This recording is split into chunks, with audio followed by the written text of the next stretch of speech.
How to write an excellent lab report. Assignment to write a lab report is common in science subjects and courses. In fact, these reports account for 25% of science courses. That is a significant percentage, yet students do not pay enough attention when writing lab reports. Another problem is lab reports do not have standard requirements. Different teachers have different expectations from their students' lab reports.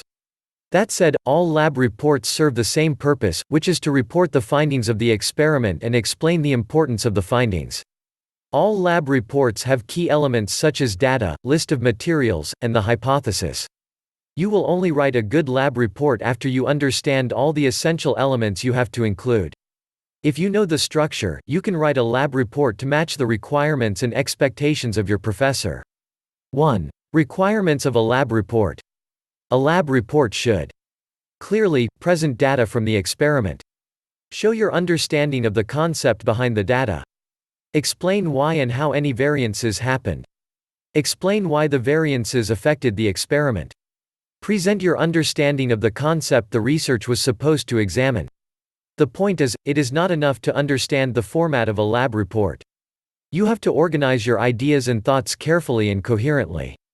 2. Structure of a lab report. The format you use for your lab report should take into account the instructions from your instructor. However, generally, a lab report has the following sections. Title. The title tells the reader the focus of the experiment. The title is a brief way of telling the reader what the experiment is about and what the report includes. It may or may not indicate the conclusion. The following is an example of a good lab report title. An experiment to determine the chemical equilibrium using Le Chatelier's principle. In your title, be precise, avoid wordiness, and do not use abbreviations. The title, normally, appears on the title page. But, some instructors will tell you not to include a title page. If a title page is a requirement, it should be a single page with the following information. The name title of the experiment. Your name, and the name of other students you conducted the experiment with.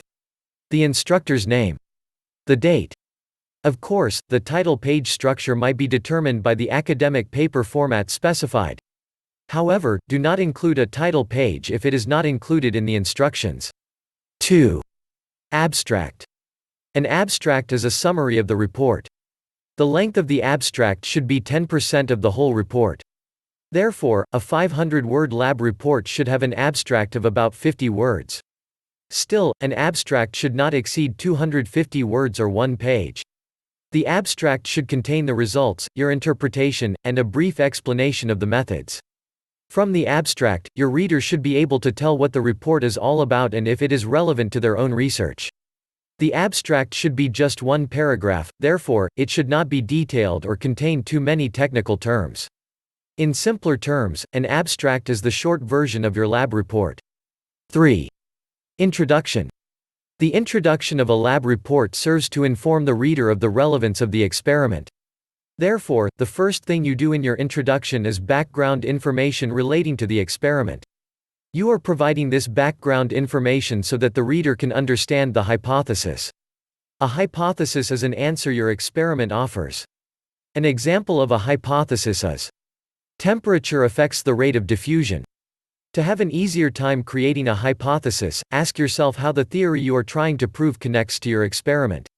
Also, in the introduction, show how your experiment solves real-world problems.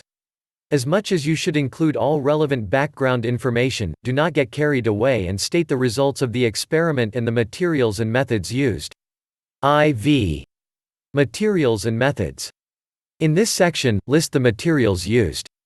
Then, outline the methods used to gather the data clearly and chronologically. The idea is to help the reader understand how the experiment was conducted. However, do not provide a step-by-step process of the experiment. That information is included in the lab manual. Include information about any special apparatus or techniques used in the experiment. Do not be too detailed or copy the experiment procedure from the lab manual. Results. Under the Results section, summarize your data. Your results should appear in a logical and chronological order. You can present your data in tables and graphs.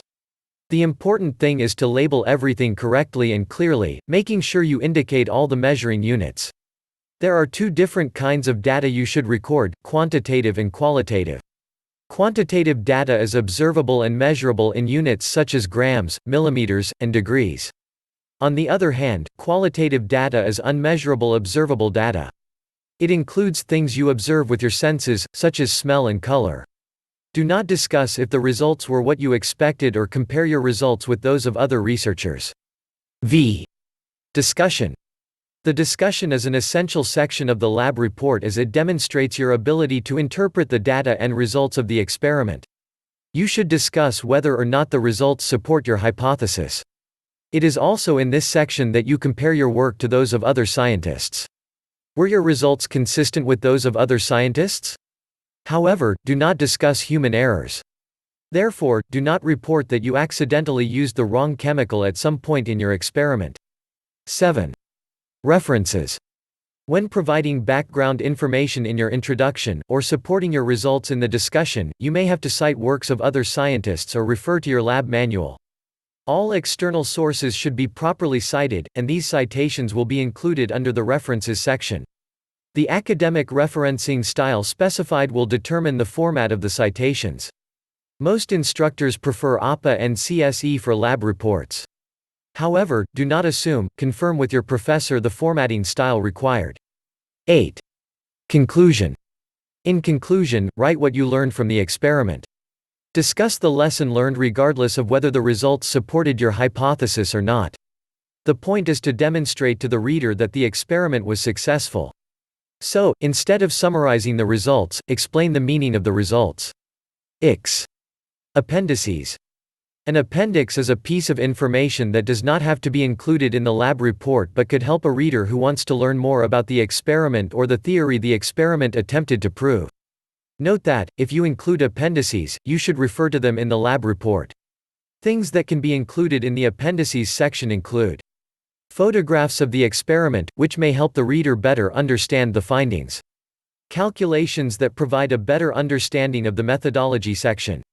Each unique item should be a separate appendix. 3. Additional tips on how to write a lab report. Proofread your paper at least 2 times. When proofreading, check the flow of the content and confirm you have followed all the instructions. Check that there is no plagiarism. Use the past tense when discussing methodology and findings. 4. Conclusion. A lab report provides useful information about an experiment. It is an important assignment that contributes a significant percentage to your grade.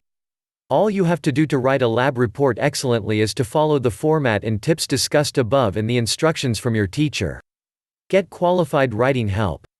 If you do not have time for thorough research and drafting, but still want to get an excellent essay, don't hesitate and order any essay here. Contact us, and we'll write your work for a higher grade you deserve. EssayFreelanceWriters.com